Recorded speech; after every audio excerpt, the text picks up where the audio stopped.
Vamos abrir as nossas Bíblias em 1 Pedro, capítulo 1.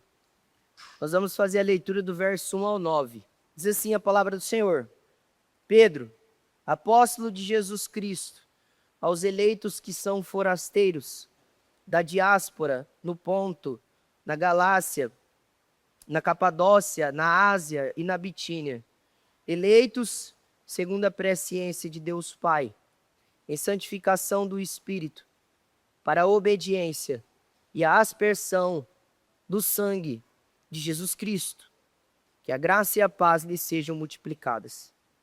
Bendito seja o Deus e Pai de nosso Senhor Jesus Cristo, que segundo a sua grande misericórdia, nos regenerou para uma viva esperança, mediante a ressurreição de Jesus Cristo dentre os mortos, para uma herança que não pode ser destruída, que não fica manchada, que não murcha e que está reservada nos céus para vocês, que são guardados pelo poder de Deus, mediante a fé, para a salvação preparada para ser revelada no último tempo.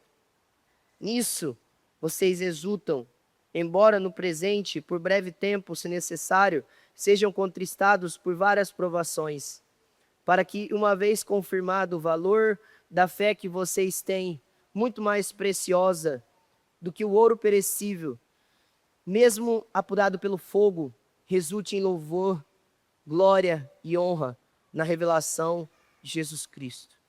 Mesmo sem tê-lo visto, vocês o amam. Mesmo não o vendo agora, mas crendo nele, exultam com uma alegria indescritível e cheia de glória, obtendo o alvo dessa fé, a salvação da vossa alma. Amém. Vamos orar ao Senhor. Senhor nosso Deus, nós bendizemos o Senhor pela tua palavra, que foi lida, que já fala muito ao nosso coração. Pedimos agora que teu Espírito trabalhe em nosso favor, ó Deus, nos ajudando em nossas fraquezas, para que nós possamos compreender as verdades da sua palavra e que elas sejam aplicadas à nossa vida e ao nosso coração, transformando a nossa fé e nos moldando conforme a sua vontade, em nome de Jesus. Amém. Poder assentar. Irmãos, quando nós estamos no Novo Testamento, nós temos os gêneros, né? Os gêneros, o grupo de cartas geralmente são classificadas por algumas características. Nós temos, como já falamos aqui, né, na semana passada, Filipenses, que faz parte das epístolas da prisão, juntamente com Colossenses, Efésios, Filemão. Você tem cartas que são chamadas de pastorais, porque elas são destinadas a pastores que estão cuidando de igrejas locais. Você tem, por exemplo, cartas como 1 Pedro, que foram identificadas como epístolas universais. Muitas vezes essas epístolas, às vezes elas não têm um endereço, né, especificamente claro. Mas aqui no caso de Pedro, ela também é conhecida como universal, porque ela foi endereçada a diversas regiões. Você percebe que Pedro, ele vai falar, no verso 1 mesmo, as igrejas que estão no Ponto, na Galácia, na Capadócia, na Ásia, na Bitínia. Ou seja, essa era uma epístola que circulou por essas regiões, né? Então, assim, muitas outras epístolas também circularam, mas especificamente Pedro endereça essa epístola para essa região aqui. Quando o apóstolo Pedro escreve essa carta, o contexto desses crentes é um contexto de perseguição e sofrimento. Você vai perceber isso se você ler toda a epístola, que Pedro quer encorajar os crentes a aceitarem o sofrimento como uma vocação cristã e não como algo estranho à nossa fé. Tanto é que ele vai dizer durante a sua epístola, olha, para isso é que vocês foram chamados, para sofrer por causa de Jesus Cristo.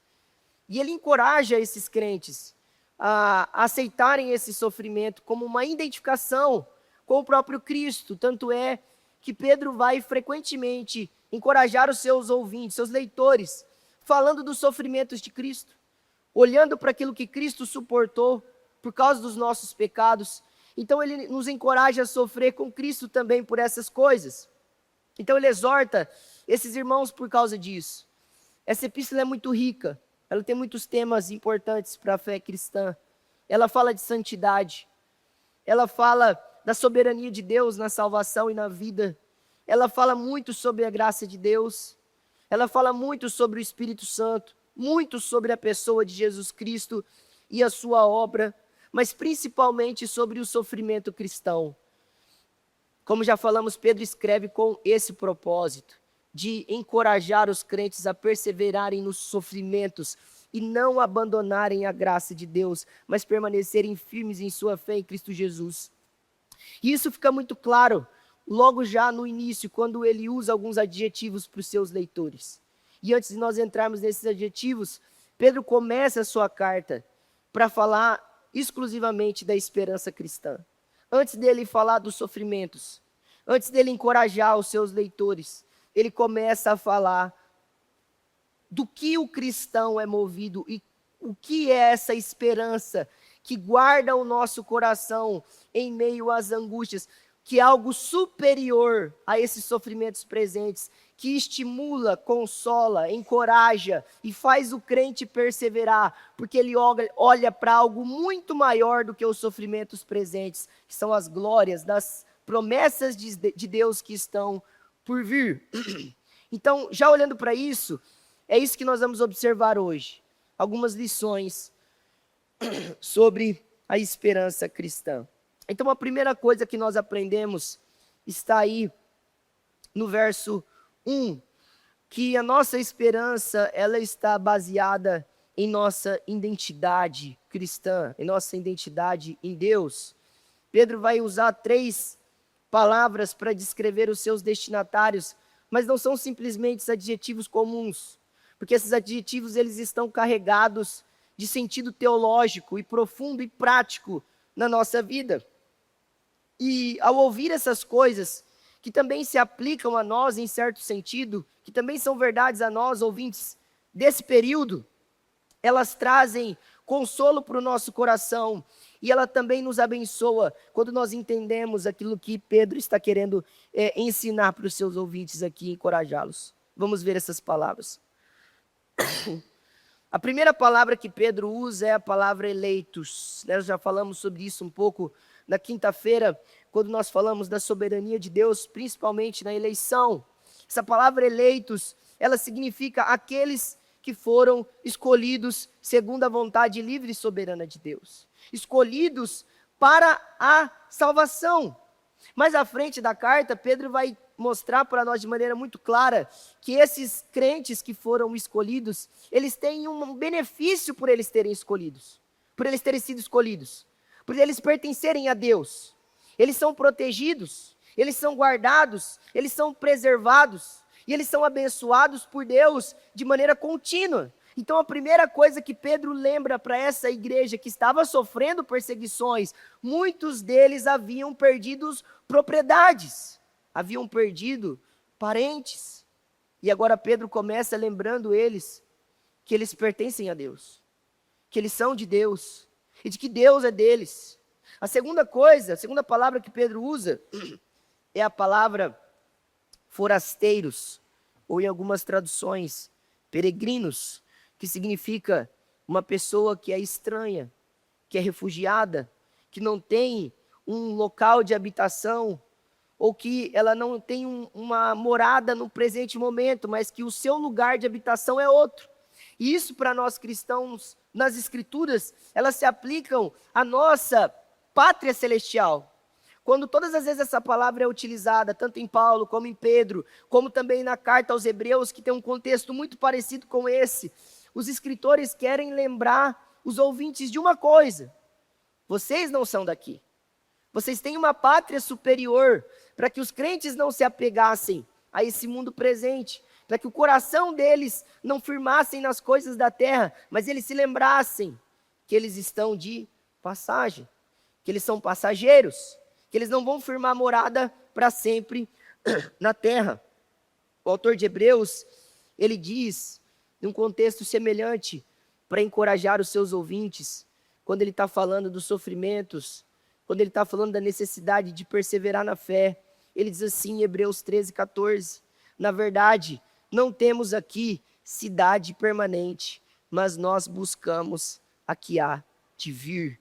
É isso que tem o crente no seu coração. Ele pode estabelecer-se em diversos locais, mas ele deve sempre se lembrar que o seu destino final não é a terra, não é esse mundo. E isso para nós é uma fonte de encorajamento e consolo, principalmente quando nós, por causa desse mundo mal, caído e perdido, perdemos, sofremos prejuízos, perdemos aqueles que amamos, perdemos propriedades. O nosso coração deve se lembrar: a minha pátria não é essa, a minha pátria é celestial, o meu lugar é o céu. Uma outra palavra que Pedro usa, a terceira palavra, é a palavra diáspora, em algumas traduções, dispersos. Essa palavra, ela foi usada para descrever os judeus do passado que foram expulsos, que foram espalhados por causa do exílio e de perseguições. E isso agora está sendo aplicado aos cristãos, trazendo um novo significado mais profundo, principalmente para a igreja do primeiro século. Porque um dos fatores principais pelos quais a igreja primitiva cresceu e avançou foi justamente por causa dessa dispersão, dessas perseguições, desses abusos daqueles que iam contra o povo de Deus. E aqui nós temos uma aplicação. Deus sempre usou os sofrimentos como um fator extraordinário de expansão e crescimento do seu reino. Deus sempre fez isso ao longo de toda a Escritura. Você vê, por exemplo, desde a época em que o povo era escravo no Egito, lá em Êxodo capítulo 1, vai dizer que Faraó, que se levantou e não conhecia o povo hebreu, vai dizer que quanto mais os afligiam, tanto mais se multiplicavam e tanto mais se espalhavam. Faraó perseguia o povo, aumentava suas cargas de trabalho, ele fez de tudo para suprimir o povo de Deus. E toda a sua indignação, ódio, fez com que o povo crescesse. Isso também se aplica a diversos momentos da história da revelação.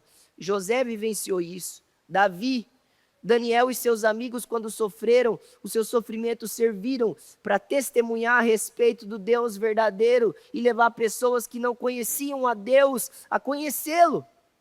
Da mesma forma, para lembrar o contexto de Atos, em Atos 8, quando Estevão morre, é apedrejado e se instaura uma perseguição à igreja, a Bíblia vai dizer que aqueles que tiveram que fugir por causa da perseguição, eles fugiram pregando o evangelho. Em Atos capítulo 11 vai dizer que o evangelho chegou aos gentios por causa dessa perseguição. Então você percebe que Deus sempre usou os fatores de perseguição para fazer a igreja crescer. Isso então mostra, irmãos, aquilo que um famoso teólogo da igreja dos primeiros séculos, os pais da igreja, Tertuliano, ele tem uma frase famosa sobre essas perseguições. Quando a igreja primitiva ela foi perseguida por Diocleciano, imperador romano, e muitos outros, e muitos crentes eram usados como lanterna nas ruas, acendendo eles como fogueiras, lançados em lugares para os leões comerem, sendo mortos, assassinados. O que se esperava de um momento como esse?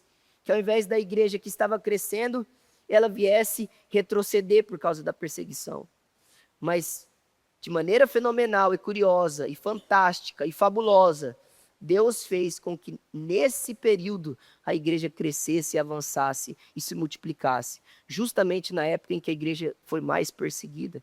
Tertuliano tem uma frase que define esse fenômeno. Ele dizia assim, que o sangue dos mártires é a semente da igreja, para mostrar exatamente que quanto mais as pessoas derramavam sangue dos crentes, mais Deus fazia a igreja crescer. Isso tem uma aplicação importante para o nosso coração, como igreja, como crentes em Cristo Jesus.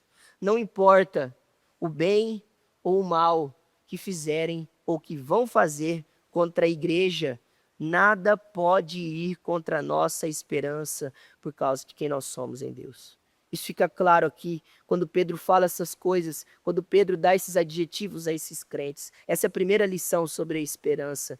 A nossa esperança está fundamentada em quem nós somos, em Deus, a nossa identidade. Em segundo lugar, Pedro vai nos ensinar, do verso 3 ao verso 5, que a nossa esperança, ela está fundamentada em Deus e na sua obra. De quem somos, ao falar quem nós somos, ele passa agora a descrever o que nós realmente possuímos em Deus. Depois de falar que somos eleitos, peregrinos, dispersos, ele agora começa a falar o que nós possuímos em Deus, além da nossa identidade. Que bênçãos nós possuímos. O que nós temos em Deus, quais são os nossos bens no Senhor, já que nós somos filhos de Deus, eleitos, escolhidos por Ele. Pedro agora começa a descrever essas coisas. Mas antes de descrever, Pedro já é tomado por gratidão a Deus. Ele começa no verso 3, fazendo uma doxologia, que é um momento onde ele expressa de maneira profunda o seu louvor, a exaltação a quem Deus é, e por causa de todos os benefícios que Deus nos concede. Veja o verso 3, quando ele diz: bendito seja o Deus e Pai de nosso Senhor Jesus Cristo. Essa expressão bendito, bendito seja o Deus e Pai de nosso Senhor Jesus Cristo, ela não aparece só em Pedro. Você vê, por exemplo, que Paulo, em Efésios capítulo 1, começa a sua sessão sobre salvação, sobre como Deus salva o homem da mesma maneira. Você percebe que em outras partes, Paulo também começa os seus ensinos com essa expressão. Antes mesmo de pensar nos sofrimentos, Pedro está ensinando uma coisa preciosa para nós. Antes de nós pensarmos em como sair do sofrimento, antes de nós pensarmos em como nós vamos lidar com os sofrimentos, ele está ensinando que o crente é alguém que deve viver constantemente louvando a Deus por quem ele é e pelas suas obras de salvação. É isso que ele está ensinando aqui. Isso fica mais claro, principalmente quando nós olhamos para o decorrer da epístola. E continuando, ele vai mostrar para nós a origem da nossa esperança, como ela estando em Deus. E aqui tem algumas coisas importantes. Veja que no verso 3 ele vai dizer: bendito seja o Deus e Pai de nosso Senhor Jesus Cristo, que, segundo a sua grande misericórdia, nos regenerou para uma viva esperança, mediante a ressurreição de Jesus Cristo dentre os mortos. Notem que, ao invés de Pedro olhar para algum tipo de benefício terreno, algum tipo de recompensa terrena, algum tipo de mérito terreno, ou alguma maneira que Deus possa restituir as coisas e os prejuízos que esses crentes tiveram com as perseguições, Pedro lembra eles da maior de todas as dádivas e bênçãos que eles podem ter recebido. Ele lembra das obras de salvação de Deus. Ele vai usar algumas expressões aqui que são chaves, que se repetem em toda a Escritura, que é a misericórdia de Deus, a regeneração como uma obra de novo nascimento, e a ressurreição de Jesus Cristo como aquilo que garante a nossa salvação. Vamos ver essas três coisas. Ao dizer sobre a grande misericórdia de Deus, vai mostrar para nós, em primeiro lugar, o que moveu Deus a agir em salvar pessoas como nós. O que você acha que moveu Deus a te salvar? A Bíblia o tempo todo responde que foi por causa da grande misericórdia, da rica misericórdia, do amor de Deus, da sua bondade, da sua vontade, da sua graça. A misericórdia de Deus é o seu amor sendo derramado sobre nós, em nos privar da maior de todas as condenações, que é o inferno. Deus não nos livra das perseguições muitas vezes.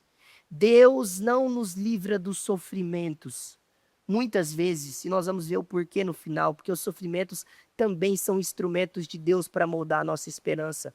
Mas a misericórdia de Deus nos livrou da pior de todas as catástrofes, que é a condenação eterna. Ele nos perdoou e ele vai mostrar como Deus fez isso, quando ele diz que ele nos regenerou. Essa expressão também é muito importante no Novo Testamento. Quando a Bíblia fala de regeneração, ela está falando da obra do novo nascimento. E isso pressupõe aquilo que nós éramos antes de sermos regenerados.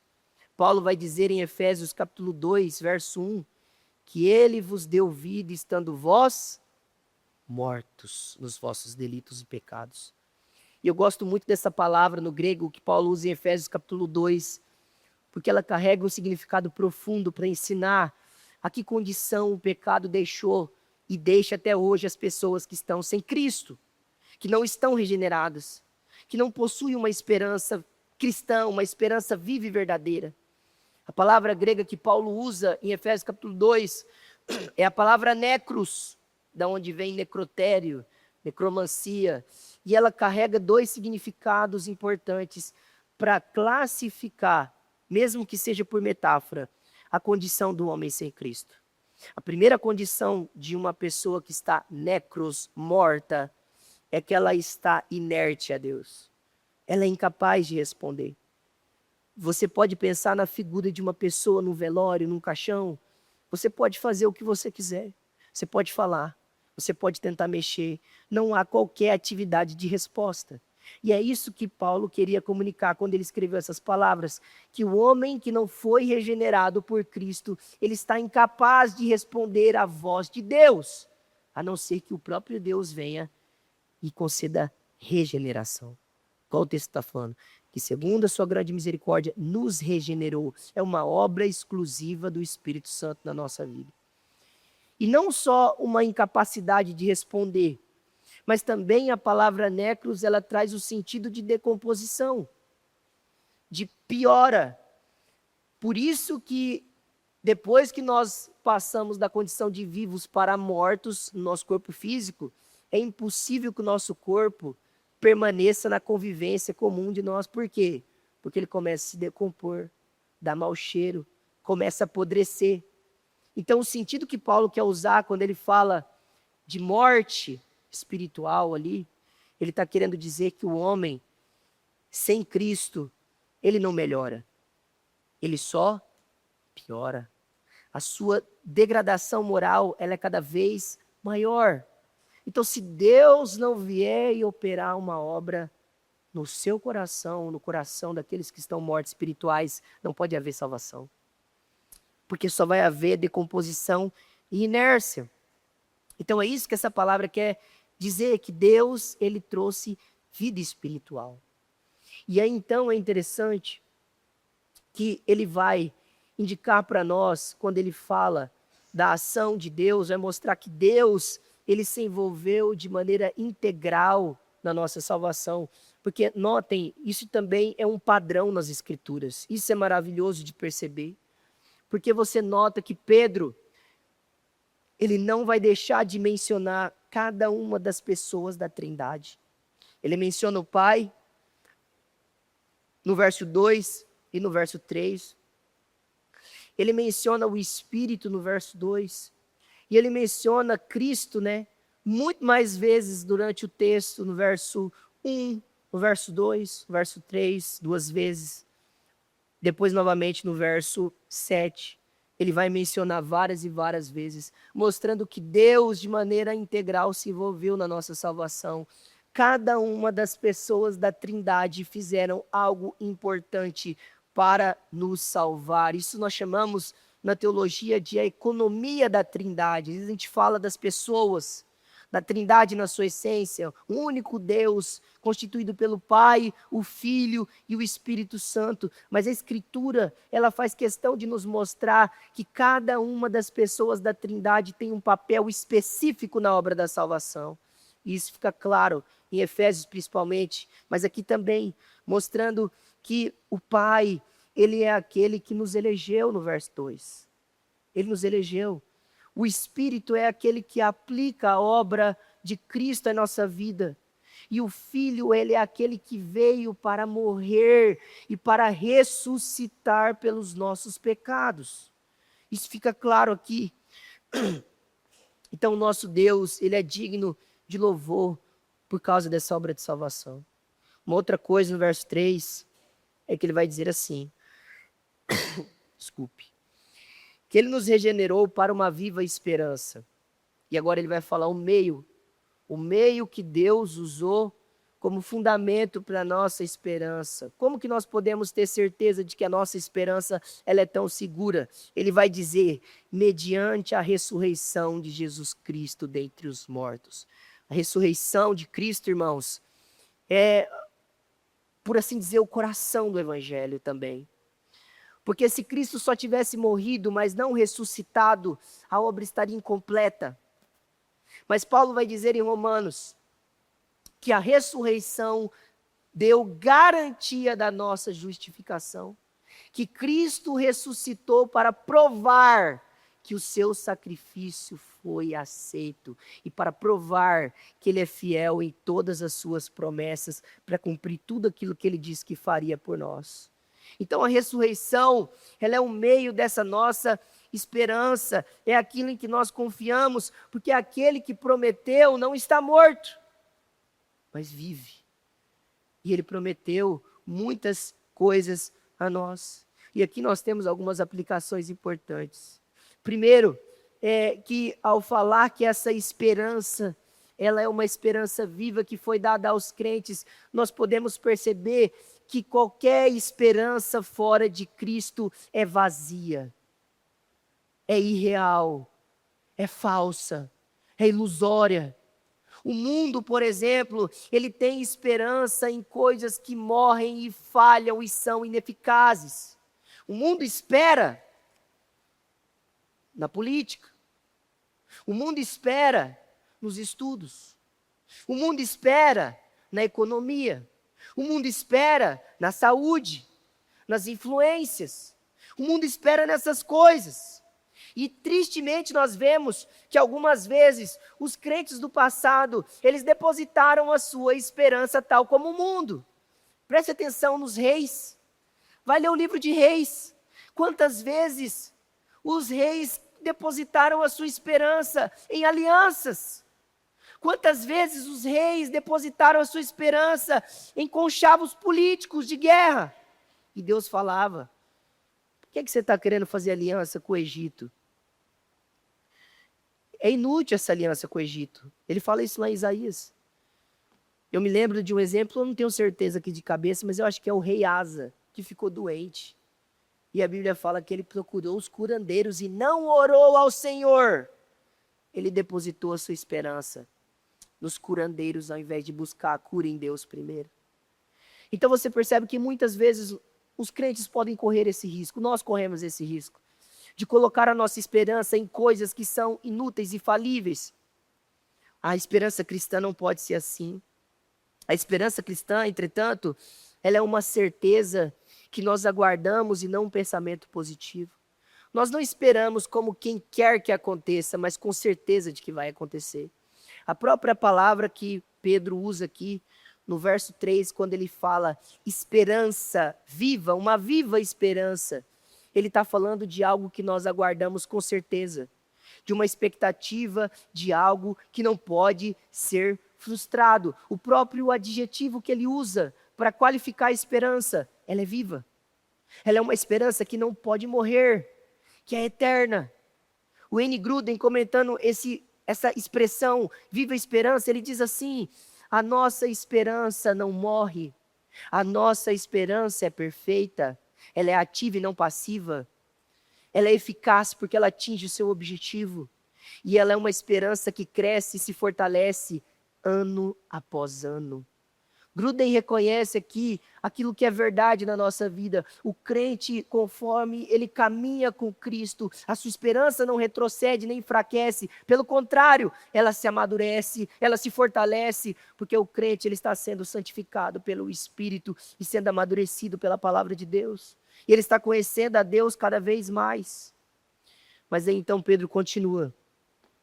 No verso 4, ele começa assim: por que que Deus nos deu essa esperança viva? Ele vai mostrar o objetivo, o objeto da nossa esperança. Ele diz: para uma herança que não pode ser destruída, que não fica manchada, que não murcha e que está reservada nos céus para vocês que são guardados. É interessante que Pedro vai falar algumas coisas sobre essa herança. Agora vejam, passa quase desapercebido, mas quando Pedro fala que nós fomos regenerados para uma viva esperança e para uma herança, isso nos leva a pensar em uma coisa sobre a obra da salvação. A palavra herança, você sabe o que é uma herança? Alguém aqui trabalha por herança? Alguém aqui faz alguma coisa pela herança? No máximo você vai atrás daquilo que é seu direito, mas você recebe aquilo que alguém trabalhou por você. Pense em um pai que trabalhou a vida inteira, que conquistou bens, que fez negócios, que deixou imóveis. Quando esse pai morre, o que o filho recebe? Uma herança. Às vezes vira o herdeiro das dívidas, né? Mas muitas vezes ele vira o herdeiro dos grandes trabalhos que o pai realizou. E aí então você percebe que a herança é aquilo pelo qual um pai trabalhou e deu para o seu filho de graça. Você não faz esforço por aquilo, você só recebe. A salvação é isso. Você não trabalhou pela sua salvação, nem pode. Você não pode conquistar. Você não pode ganhar. Você não pode comprar. Ela é um presente de Deus. Por isso que Paulo usa uma expressão para falar da graça de Deus que não é merecida. Nós recebemos. É um presente, é uma dádiva. E aí, Pedro vai usar algumas características dessa herança. Ele usa 4 características. Perceba que na ARA, Almeida Revista Atualizada, ele usa os prefixos in para mostrar para nós que para definir a nossa herança a partir daquilo que ela não é e daquilo que não pode acontecer com ela. Na minha tradução, ele já fala logo que não pode, que é a NAA. Veja, na sua tradução está assim, talvez se você está com a ARA aí. Para uma herança, e aí na sua tradução vai estar assim, incorruptível. Na minha está assim, que não pode ser destruído, que não pode se corromper. É parte das promessas de Cristo quando nós acumulamos, né? Ou quando o nosso tesouro está no céu. O que Jesus falou sobre aqueles que acumulam tesouros na terra e aqueles que acumulam tesouros no céu? Os tesouros no céu, a nossa fé em Cristo, quando o nosso coração está no céu, lá no céu, as coisas não podem ser roubadas pelo ladrão, né? Assim como acontece na terra. Lá no céu, a traça, ela não pode consumir as coisas. A ferrugem não pode consumir. As heranças terrenas, elas se acabam. O dinheiro acaba. As casas envelhecem. Os carros quebram. E você pode perder num piscar de olhos a sua herança. Mas quando a Bíblia fala aqui que a herança cristã, ela é incorruptível, ela está dizendo que aquilo que Deus nos deu não pode ser corrompido, não pode ser destruído, não pode ser roubado, porque é a bênção da salvação eterna. A segunda palavra que ele vai dizer é a palavra imaculado. Na minha tradução, vai dizer que não pode ser manchada, trazendo essa ideia de pureza e perfeição, de santidade, de algo pleno, de algo divino. Em terceiro, ele vai dizer que a nossa herança, ela é imarcessível. Olha que palavra estranha, né? Na minha tradução, é não murcha, que não murcha. E é interessante, Hernandes Dias Lopes comentando essa passagem, ele diz que essa palavra imarcessível, ela tem o significado de uma flor que nunca murcha. De uma flor que permanece sempre viva, que permanece sempre colorida, sempre perfumada. É esse o conceito da nossa herança em Cristo. Ela nunca murcha, ela nunca desfalece, ela nunca morre. E ele dá uma quarta característica. Quando ele diz que a nossa herança, ela está reservada nos céus para vocês. Em algumas traduções, guardada. Ou seja, a bênção da nossa salvação, ela está sob a custódia de Deus. Transmite aquilo que nós frequentemente falamos aqui, da segurança da nossa salvação. Deus guardou, protegeu essas bênçãos espirituais que estão reservadas para os salvos de uma maneira que elas não podem ser de lá retiradas. Paulo, ele expressa essa mesma convicção quando ele está sofrendo. Em 2 Timóteo, Paulo está prestes a ser decapitado, a ter a sua cabeça arrancada. E ele escreve assim: é por isso que eu estou sofrendo essas coisas. Todavia, eu não me envergonho, porque eu sei em quem tenho crido, e estou certo de que Ele é poderoso para guardar o meu depósito até aquele dia. Ele está falando exatamente dessas bênçãos espirituais, desse prêmio da salvação. E aqui então, irmãos, tem uma aplicação sobre a segurança da nossa salvação, uma vez que essas palavras elas estão muito claramente apontando para aquilo que nós não podemos perder. Porque foi um presente de Deus e nós não podemos abrir mão dele. Deus nos deu. Os dons de Deus são irrevogáveis. Lembrando, dos 5 pontos do calvinismo, o 5º ponto é a perseverança dos santos. Que muitos dizem que o nome correto não deveria ser perseverança dos santos. Deveria ser a perseverança de Deus nos santos, porque é Deus quem não desiste de nós. Você já quis desistir de Deus. E você só não desistiu, e você só não se desviou, porque Deus guardou você, porque Deus preservou você, porque Deus não permitiu que seus pés caminhassem de uma vez por todas para a apostasia. E Deus faz isso. Ele nos impede de ir embora. Graças a Deus por isso.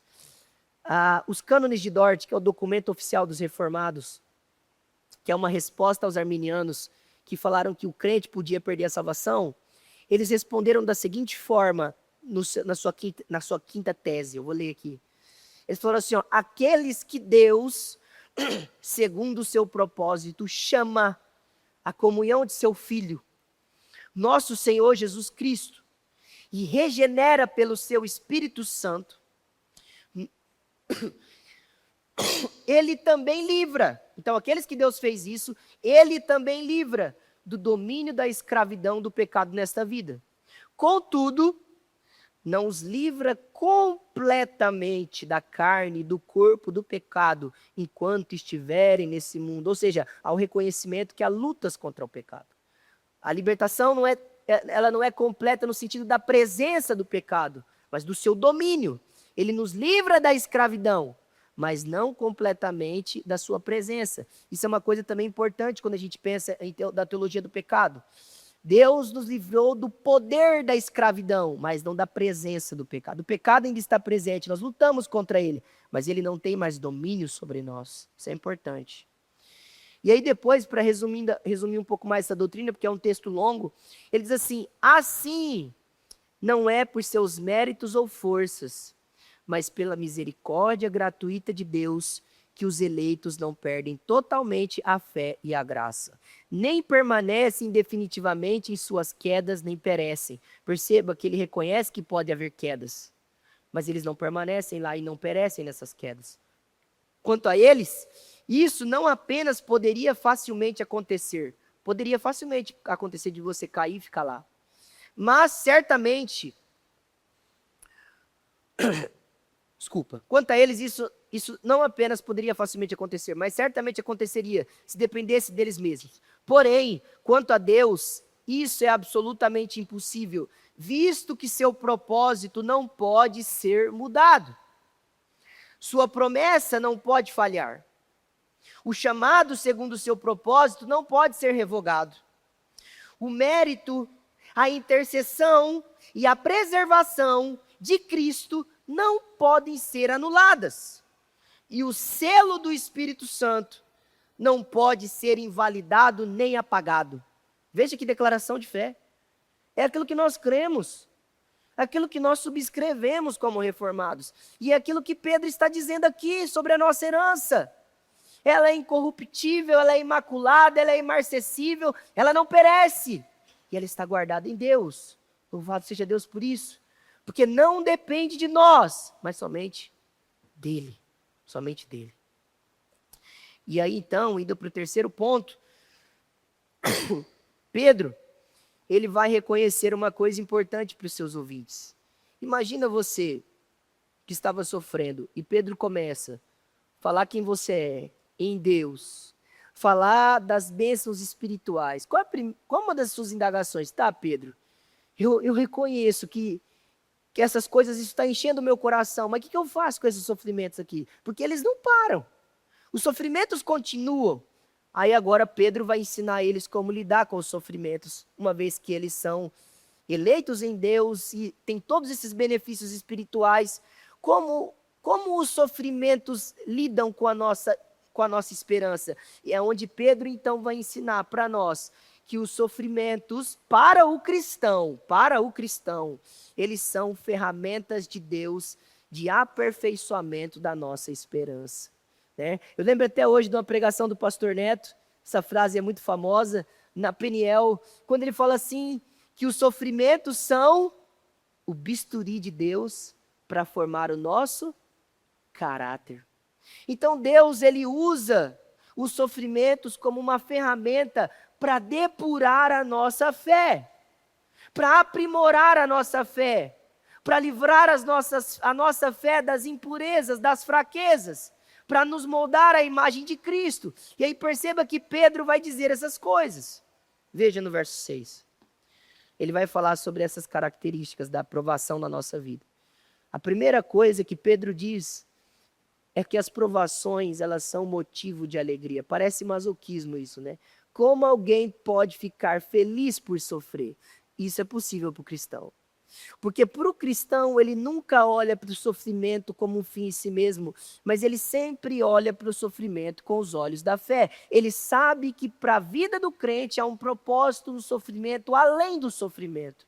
Ele vê além, ele olha acima dos horizontes, dos vales de sofrimento, e ele vê as montanhas. Fala, após o vale vem o refrigério, vem coisas boas. Então o sofrimento, e é isso que ele vai desenvolver na continuidade. Pedro vai usar a expressão, nisso vocês exultam, embora no presente, por breve tempo se necessário. Então veja, uma outra característica dos sofrimentos é que eles são passageiros. Eles são passageiros. Perceba que Pedro vai falar assim, ó, é por breve tempo, ou seja, eles não são para sempre. Eles não são para sempre. Eles são por um período. Uma outra coisa que chama a atenção é que ele vai dizer que nós muitas vezes somos contristados, ou seja, Pedro não nega a aflição. Por mais que ele fala das bênçãos, ele não nega que o crente vai ser entristecido. Ele não nega que o crente vai chorar. Ele não nega que o crente vai ser afligido. Ele não é um negacionista do sofrimento. Pelo contrário, ele fala assim, ó, às vezes é até necessário. Sabe quando ele usa essa palavra necessário? Ele está querendo dizer que essas provações, elas são produzidas também com um propósito de Deus. Elas são pedagógicas. Deus tem propósito nelas. Mas ele também usa uma outra expressão. Quando ele diz que nós somos contristados ou afligidos por várias provações. A palavra várias aqui, no grego, é a palavra poikilos, que significa de vários tipos e várias cores. O que significa que muitas vezes o cristão ele vai passar por provações de tonalidades diferentes. Algumas vão ser mais suaves, algumas vão ser mais escuras. Algumas serão mais brandas, outras serão mais intensas. Mas todas elas estão dentro do propósito de Deus. E aí então que Pedro vai mostrar a grande chave do sofrimento, no verso 7. Quando ele vai usar uma metáfora para falar desse propósito das provações. Veja que ele diz assim no verso 7. Quando ele fala assim, ó, para que uma vez confirmada o valor da fé que vocês têm, muito mais preciosa do que o ouro perecível, mesmo apurado pelo fogo, resulte em louvor e glória e honra na revelação de Jesus Cristo. Então perceba que ele vai usar a metáfora do ouro que está sendo queimado pelo fogo. O que acontece com o ouro? Aqueles que entendem um pouco de ouro, os ourives, eles sabem quando você põe o ouro em um grau intenso de uma fornalha, ele derrete, o que acontece? As impurezas saem, é um processo de depuração. Então, por analogia, o crente, quando ele passa pela fornalha do sofrimento, Deus está tirando as impurezas da nossa fé. Ele está removendo os ídolos. Ele está tirando as mentiras, os erros. E ele está ensinando como o crente deve crer de verdade, olhar para Cristo, para as provações. E ele fala assim, ó, que isso vai redundar, ou seja, o resultado dessas provações é que no final Deus será glorificado na vida do crente. Deus vai ser glorificado na revelação de Jesus Cristo quando os crentes suportarem as provações. É interessante que é quase um Ctrl+C, Ctrl+V, mas Tiago fala as mesmas palavras, muito parecido. Parece que eles conversaram antes de escrever. Olha o que Tiago fala no capítulo 1. Meus irmãos, olha só, vai praticamente se repetir. Capítulo 1, verso 2. Meus irmãos, tende por motivo de alegria o passardes por várias provações, sabendo que a provação da vossa fé, uma vez confirmada, produz perseverança. Ora, a perseverança deve ter ação completa, para que sejais perfeitos e íntegros e em nada deficientes. Tiago está falando a mesma coisa que Pedro. E Paulo já falou essas mesmas coisas em outras partes dos seus ensinos. O próprio Jesus já ensinou essas coisas. Então, quando nós olhamos para os sofrimentos, nós percebemos que Deus usa o sofrimento para amadurecer a sua esperança, para fazer com que a sua esperança ela se apoie, ela se estribe naquilo que realmente é verdadeiro e útil, e não nas coisas inúteis e que falham. E aí então, no verso 8 e no verso 9, Paulo vai dizer sobre como a nossa fé sai depurada dessas provações. Ele vai falar da nossa fé, que mesmo sem tê-lo visto, vocês o amam. A fé em Cristo, ela é assim. Nós nunca vimos a Cristo, mas nós o amamos porque nós o conhecemos. Nunca vimos Jesus com os nossos olhos, mas nós vemos Cristo pelos olhos da fé, através da palavra. Nós ouvimos a sua voz. E ele continua dizendo, mesmo não vendo agora, mas crendo nele, exultam com uma alegria indescritível e cheia de glória. É como se ele estivesse dizendo, vocês vão receber a glória futura, mas para aqueles que perseveram nessa esperança, ainda existem glórias terrenas agora. Nós podemos estar alegres e contentes em Deus, andando com Cristo em um relacionamento genuíno e verdadeiro agora, mesmo em meio aos sofrimentos. Mesmo em meio aos sofrimentos. Duas aplicações finais apenas, para nós encerrarmos.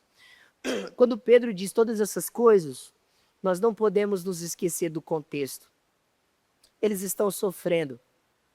Muitos estão querendo desistir da fé. Eles perderam propriedades. Alguns crentes foram mortos, irmãos. A perseguição era genuína e verdadeira. Então, quando Pedro fala essas coisas, e ele louva a Deus, e ele fala no verso 3, desejando que a graça e a paz fosse multiplicada sobre a vida desses crentes, e ele começa louvando a Deus, eu aprendo uma coisa preciosa. Que o louvor a Deus e a gratidão pela sua obra é um remédio para o nosso coração em tempos de aflições.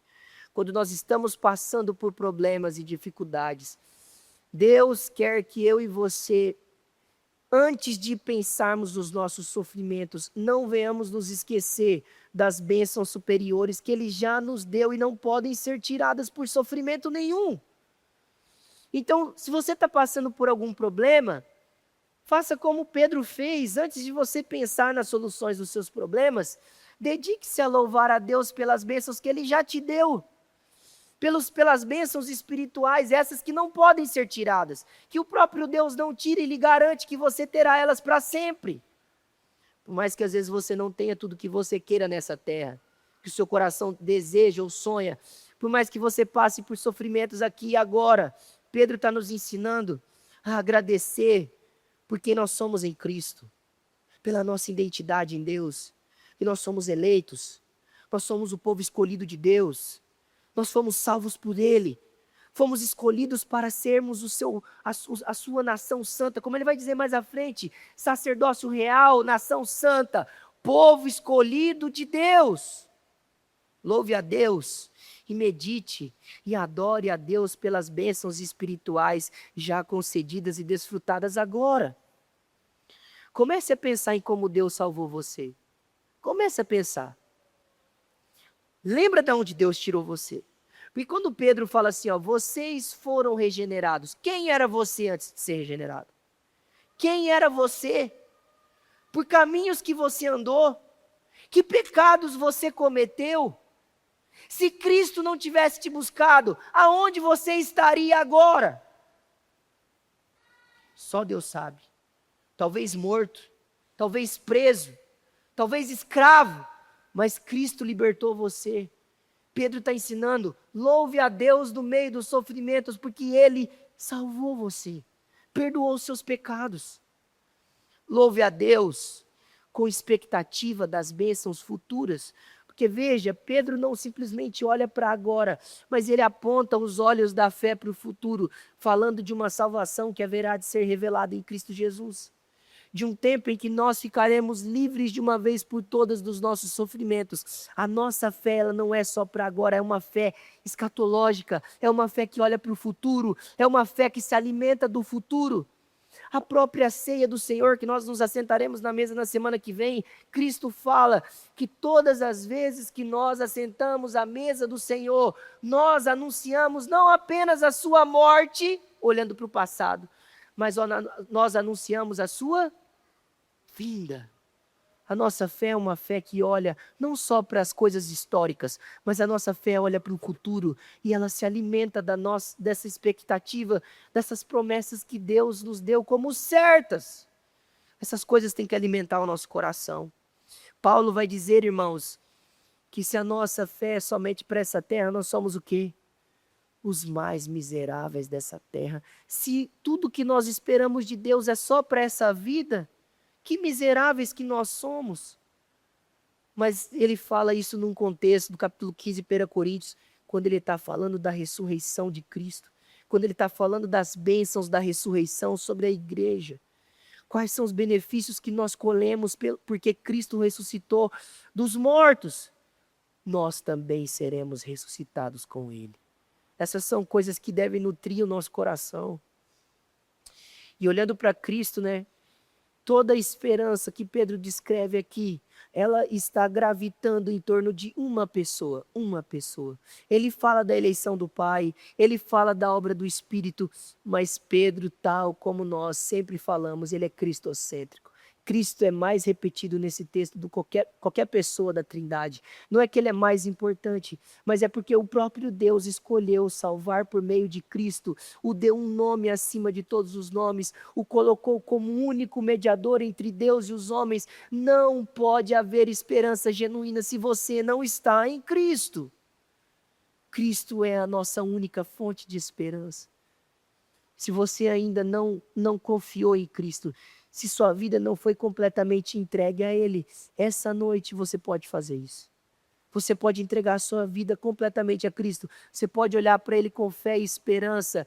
E então você vai fazer parte daqueles que possuem não uma esperança morta como a do mundo, mas uma esperança viva, uma esperança verdadeira, uma esperança eficaz que nutre a nossa fé do início ao fim.